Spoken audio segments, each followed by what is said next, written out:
என் பெயர் யஸ்லிங்கா. என் பெயர் தீடிக்ஷிதா. என் பெயர் சாசந்தியா. என் பெயர் ஜி மென்மிதா. என் பெயர் எஸ் ஸ்வேதா. என் பெயர் எஸ் ஸ்ரீ லதிகாஸ்ரீ. என் பெயர் ரா தமிழரசன். என் பெயர் மா ரெஜினா.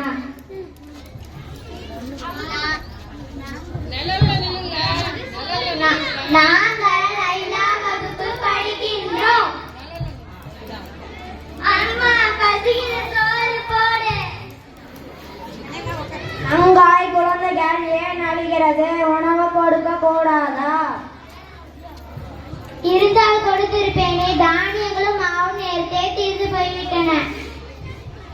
இந்த நிலைக்கு நானும் ஒரு காரணமாகிவிட்டேன். என்ன செய்வேன்? ஐயனே, நான் ஒரு யோசனை சொல்லட்டுமா? சொல்லும் யோசனை. நம் குழந்தைகள் பசி நீங்கட்டும். கொல்லிமலை அரசர் வல்வில்லியை சென்று கண்டு வாருங்கள். அள்ளி கொடுக்கும் வல்லல் என்று எல்லாரும் கூறுகிறார்களே.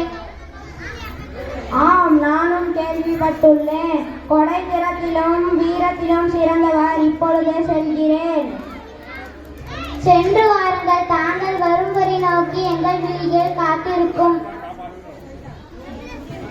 வாலியர் மன்ன இசைப்பாடல் ஒருவர் உங்களை காண வாயிலில் காத்திருக்கிறார். அவரை தடுக்காதே, விரைவிந்து உள்ளே அனுப்புக.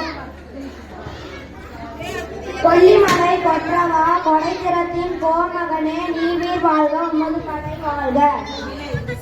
தரணி எங்கும் தமிழ் புகழ் இசை பரப்பும் பாணரே, வருக வரட்டும் தமிழ் தொண்டி அம்மை நாடி வந்த காரணம்.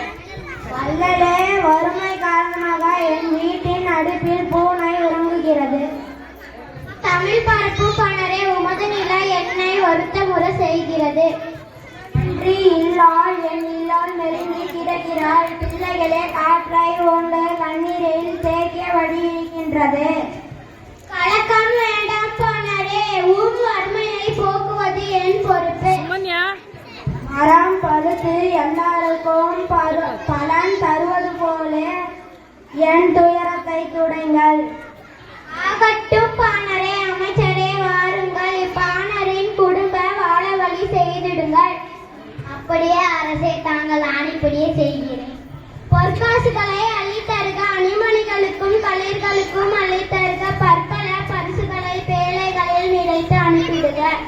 அப்படியே அரசே, அனைத்தையும் அனுப்பி. கற்ற கல்வி அறியாமை அகற்றுதல் போல உற்ற துயர் துடைக்கும் வல்லலே, நீவீர் வாழ்க, உமது படை வாழ்க.